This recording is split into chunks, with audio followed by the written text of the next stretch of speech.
It was a long time ago, Amy, when began a story of a love so pure, so powerful, that in hindsight could only have been ordained, perhaps destined, by God Himself. Of strange events, signs, and wonders, amidst recurring dreams of a future daughter, and my 5-year odyssey to find your would-be mother, who would at last reside in a land so far away that, to me, almost seemed mythical. A land somewhere over the rainbow. It is a story of my love for your mother, and her once equal love for me, a love through which you could only have been conceived and born. A love I once carved in stone, amidst greater stones, laid upon the earth by giants, those biblical men of renown.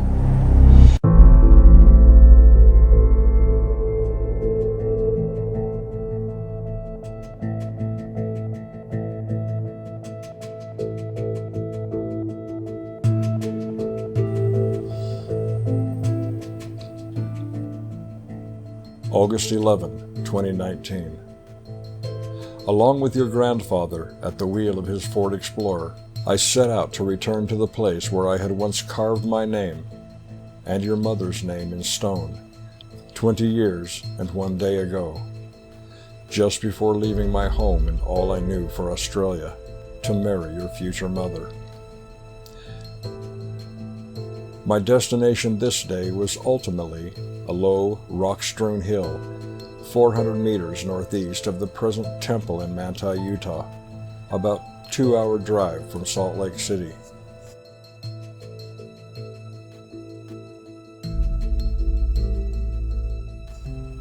Apart from you, daughter, so little now remains to attest to that love your mother and I shared, that I am compelled to find the lonely rock on a windswept hill that bears our names, to prove to myself, perhaps, that it had not all just been a fantastic dream.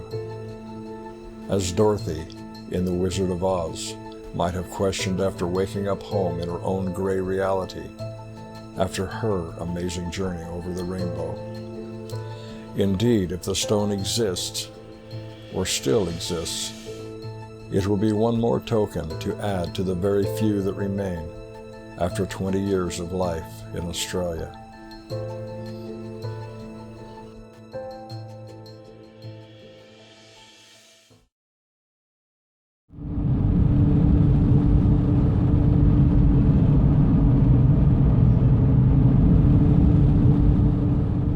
The drive to Manti was nearly as I remembered it.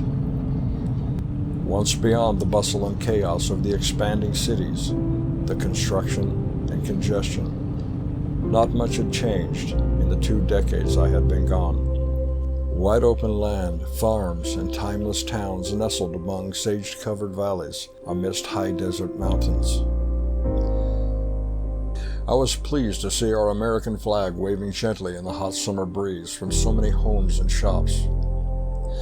Americana seemingly preserved in isolation from the steamroller of socialism and anti-Americanism polluting the larger cities, affirming to me that our Constitution and American values, morals, and the patriotism of my forebears was still alive where it mattered most, in the hearts and practices of good people.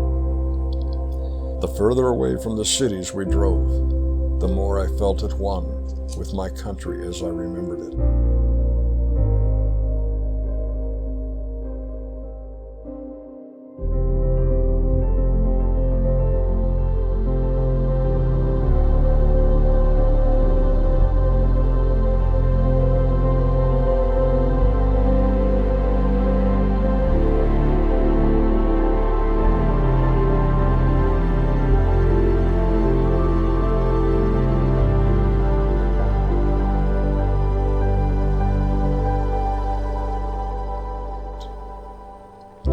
Our drive through the peaceful Utah countryside approached its end as the towering alabaster Manti Temple came into view, standing boldly upon a hill and glowing brilliant in the late morning sun, signaling that we had arrived to our destination.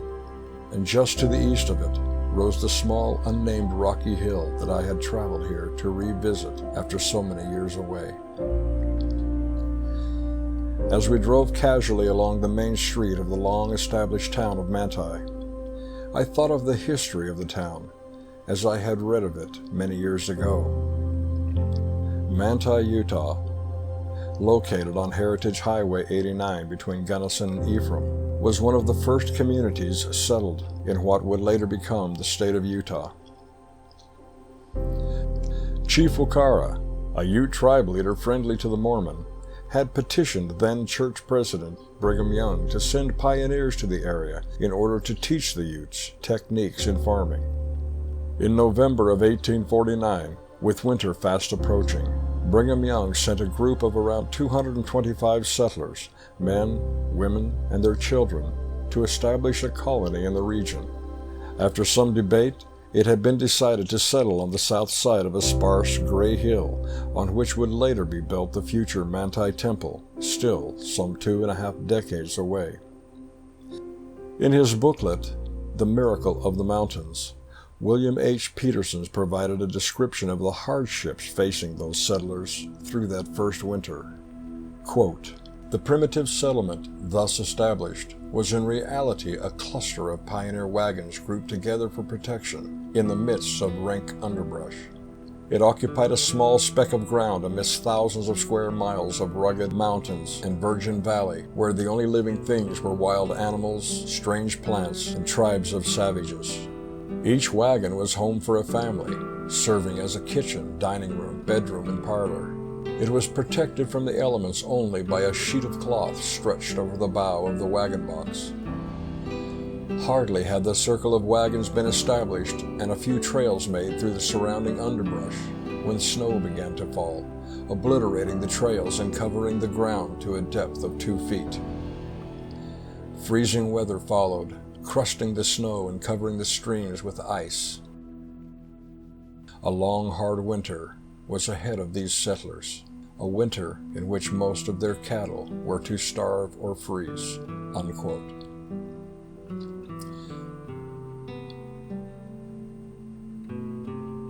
I had often thought of such settlers during my time in the Australian prison, after being so cruelly, unlawfully ripped away from you. Though terrible on me at times, confined and heartbroken, missing you so much, my prison cell was a luxurious apartment compared to what those pioneers willingly endured out of faith and determination. Not long after the winter had set in, the pioneers decided to abandon their wagon shelter and dig shallow tunnels into the side of the gray hill in order to better ward off the cold. But no sooner had they begun to dig than they realized the hill was all but made of stone, taking them 3 days to dig out their respective shelters. Then, when the warm springtime finally arrived, they were struck by a plague of rattlesnakes that had also wintered in the hill. Hundreds, perhaps thousands of snakes slithered out of their dens, infesting the small settlement wherever one might step. Using torches and guns and anything they could find, the rattlesnakes were eventually destroyed. Miraculously, not one person, not even a young curious child, had been bitten. There was something special about that hill that those first pioneers could not have envisioned then, but that it would, in a future time, become the very spot on which Manti Temple would be built.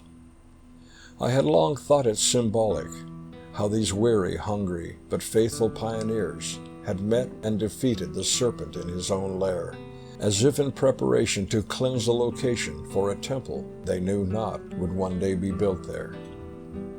As the young settlement stabilized through the summer months, children found pleasure in combing the hills and collecting arrowheads and stones for games, and finding an abundance of fossilized shells and tracks of all sorts of now extinct creatures.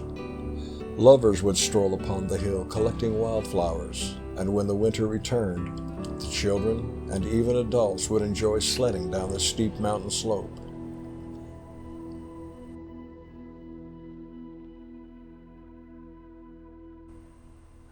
Through the ensuing years, the small settlement grew from a ragged, struggling camp into a vibrant, successful town. Plots of land had been allotted to each family, and a fort would eventually be built. Then, in 1877, after much debate and contemplation, Brigham Young declared that a temple should be built on the very hill where the original group of pioneers had first settled. It was a choice made in part due to the abundance of quarry stone available in and around the hill, as the pioneers had once discovered the hard way.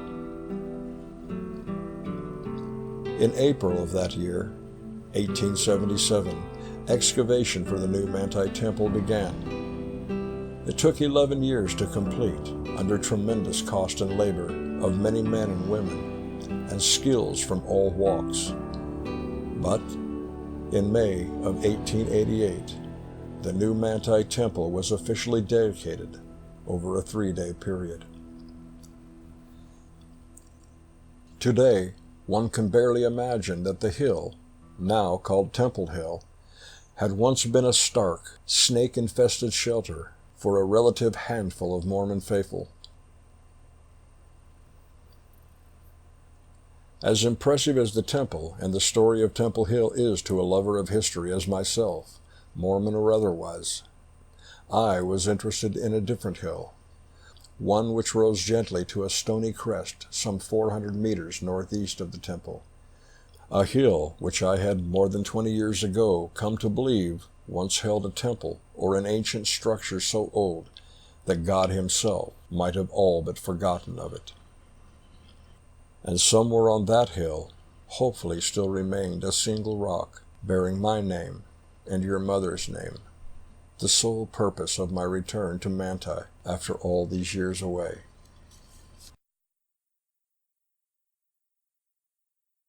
Leaving Highway 89, we drove down a dusty dirt road beside Temple Hill Campground on the north side of Temple Hill proper, where your grandpa parked the Explorer in the shade of a large tree. I was eager to reach the summit of the rocky hill to the east. I quickly unpacked my camera, grabbed a couple of additional lenses, and began my hike. Your grandpa had sprained his ankle earlier in the week and had reluctantly elected to remain in the vehicle in the shade. Halfway up the hill, I turned and looked back at the Explorer parked beneath the tree, and suddenly became aware of a deep sense of loneliness. Your grandpa, that is, my dad and I, had covered countless miles together since my childhood, hunting, fishing, searching for arrowheads, artifacts, gemstones, fossils, and even lost treasures together, while discussing and hypothesizing on every subject of mystery and phenomena the world had to offer.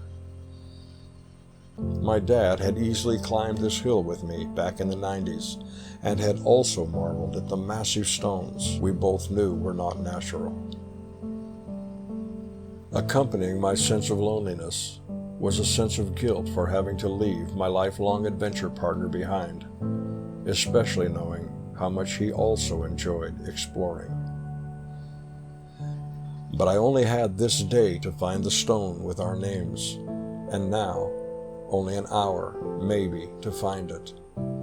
The day was passing quickly, and due to the August heat, I wouldn't leave my dad sitting in the vehicle too long, even in the shade of a large tree. The massive, seemingly hewn and deliberately placed stones began to show through the windswept hill long before reaching the summit, where their unnatural nature appeared more obvious. I grew increasingly anxious to reach the summit, to see it all again after 20 years in Australia. The hike was longer than I remember, and the heat was beginning to wear me down. My heart is not as strong as it had been the last time I saw and held you, Amy. After being taken from you and so unlawfully prisoned, I suffered a near-fatal heart attack on 27 July 2012, due mostly from missing you so very, very much. That heart attack was followed by a cerebral hemorrhage a few months later, causing bleeding into my brain, weakening me further. And just recently, on 30 December of last year, I suffered a stroke and lost the use of my right arm and ability to speak for some time, which doctors had refused to fully examine. Like my father waiting in his vehicle below, I was in no physical condition to be hiking up this hot, steep hill today, as I had been 20 years ago when I had carved your mother's and my name in stone. But I remembered what those pioneers had endured, what should have killed them all, but didn't: faith and determination. So I climbed, until, at last, reaching the summit.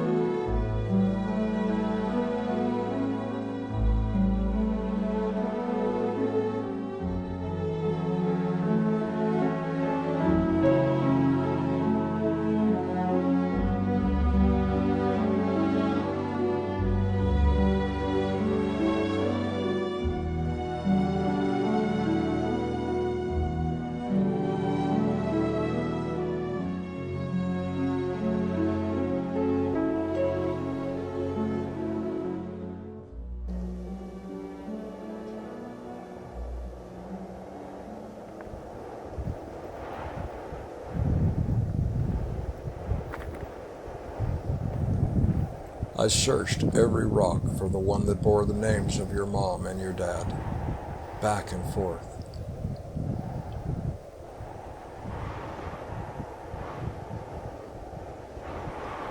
But it was nowhere to be found. Neither could I find the ancient Egyptian hieroglyphs that had been carved on the side of an overhanging boulder, which many had seen and pondered about. Some believed it to be genuine, put there by ancient Egyptians who had once traveled to and explored the Americas. While I too believed the Egyptians had been in the Americas, as well as Australia, I had come to believe that this particular inscription had been placed there by one of the Mormon workers during the construction of the temple. After all, inside the temple can be found the Egyptian Ankh, symbol of life, and Hetep, symbol for peace and tranquility. The quarry, from where the stone was cut to build the temple, was only around 100 meters away to the west. Maybe the inscription had been obscured by vandals, or perhaps the outcrop had at last broken off and now lay in the bottom of the deep gorge with others that had long since broken away. These are the only photos I have of the hieroglyphs and the area as it had been, taken back in 1999 and used in my book Quest for Peralta Gold, which I had completed in Australia just 4 days after your birth in 2000, as the foreword in that book recounts.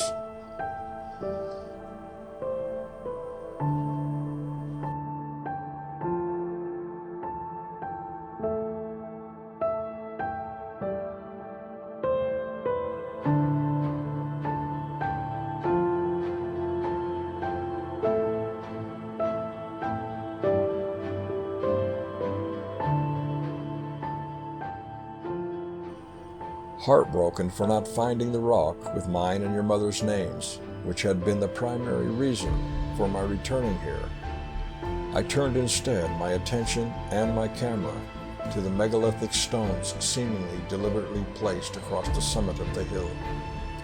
My day, time, and cost to get here would not be in total vain.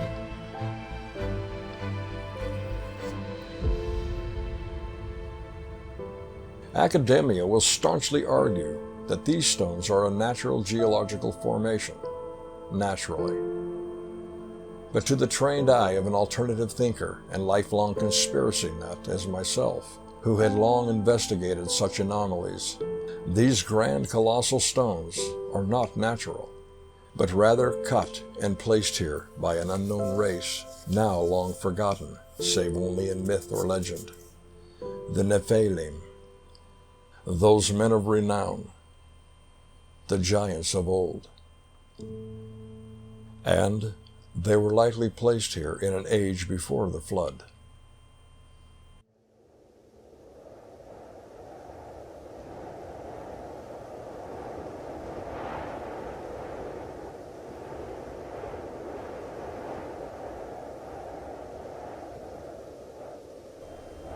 There is no doubt as to their antiquity, and very similar structures have been found around the world, as in Montana, Russia, Peru, and underwater at Yonaguni. Their similarity is as astonishing as their grandeur.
Some of these stones seem to have been deliberately hollowed out into a bowl shape with flat bottoms, the largest being 2 meters in diameter, with a perfectly flat base.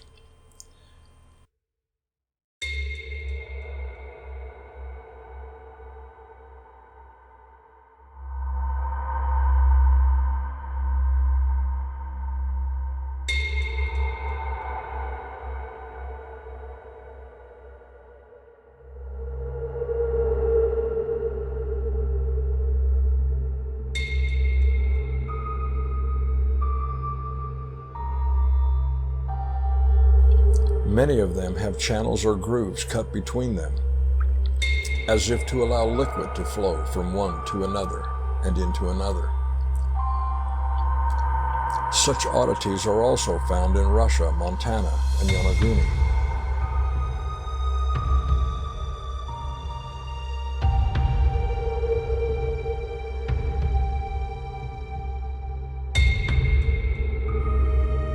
What purpose they may have once served, one can only guess.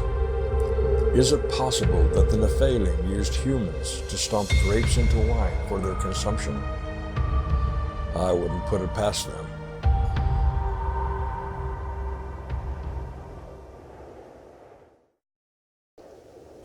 It was now afternoon. I'd spent an hour on the summit of the hill, and we still had a long drive back to Salt Lake City. No doubt my dad was growing weary from sitting. So, with great reluctance, I knew it was time to leave.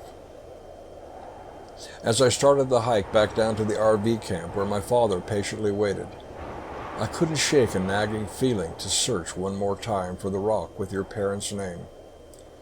Something seemed to whisper in my mind, "Look again, slower, closer." The feeling was almost impossible to ignore, so, in spite of the late time and the heat, I turned around and searched one last time.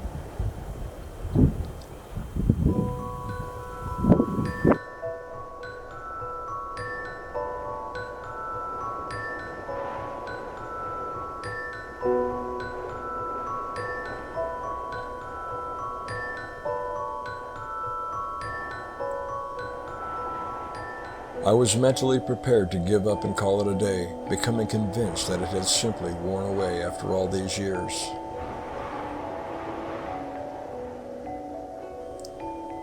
And then I saw it, partially hidden beneath a shrub.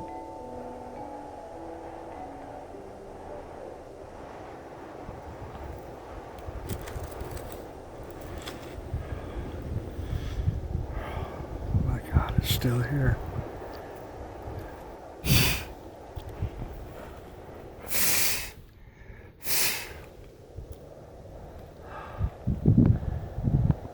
What a love story that was.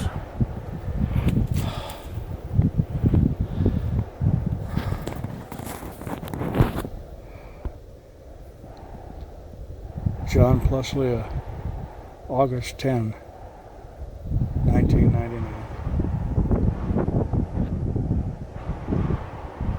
Can't believe it.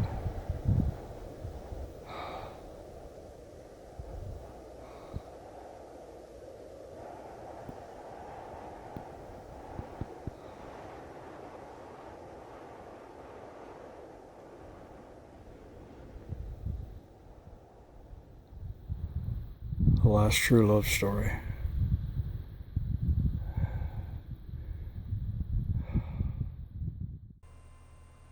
Our once immeasurable love carved in stone. The names of your mom and dad, Amy. 1 year before you were born. When love was pure and all that mattered in the whole of the world.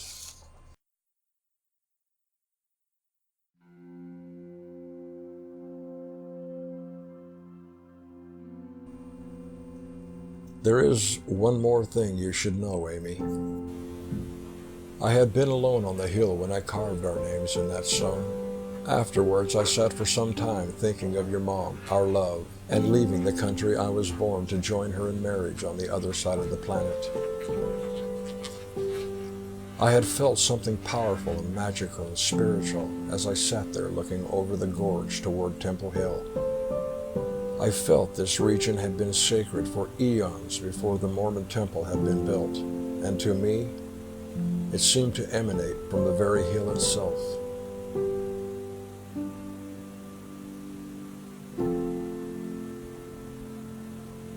As I had prepared to leave that day, I looked one more time at the stone with the freshly carved names. What lay ahead for me, over the rainbow, only God knew. But one thing was for certain. You were going to be born to this woman I so deeply loved. You had been my dream, Amy. That is, since November of 1993, you had appeared in my dreams each month while I slept. Those dreams of you, my future daughter, only ended when I had at last met your mother via email on 27 April 1998, under very odd circumstances, confirming to me that she was indeed the one who had become your mother, whom I loved beyond what any words in any language could define.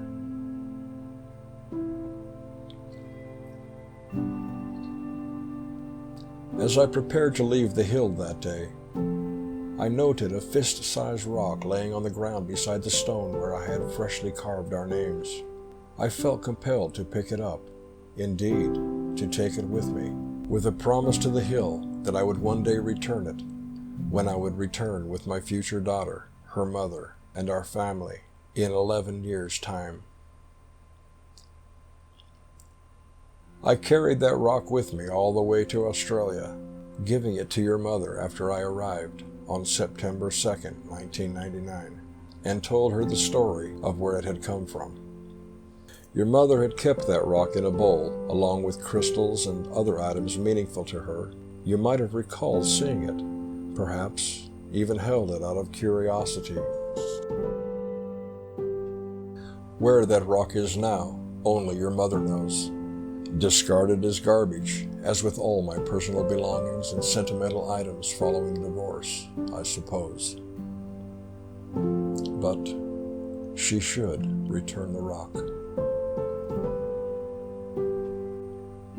You were conceived and born in the fire of that once intense love, Amy, my daughter.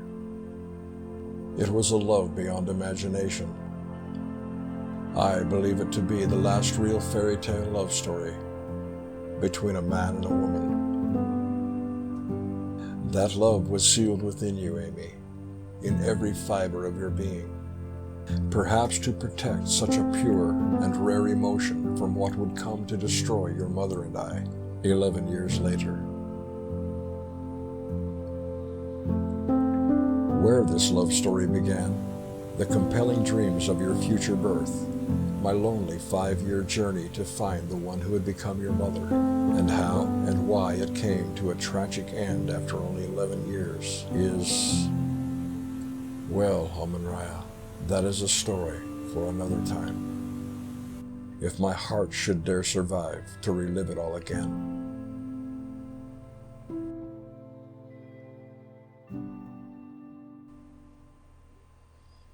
I suppose it should be noted that on the following day, after carving our names on the stone and carrying with me a rock I would give as a gift to your mother, a terrible tornado struck my hometown of Salt Lake City, killing 1 man and causing millions of dollars in damage. I cannot believe what has just happened. A tornado has gone through downtown Salt Lake. It started just southwest of the Delta Center. It has ripped the roof off the Delta Center. Oh my goodness. It has gone into the, I don't know if it's the DoubleTree anymore, but it's the hotel that's right across. Oh my God! It's right across the street.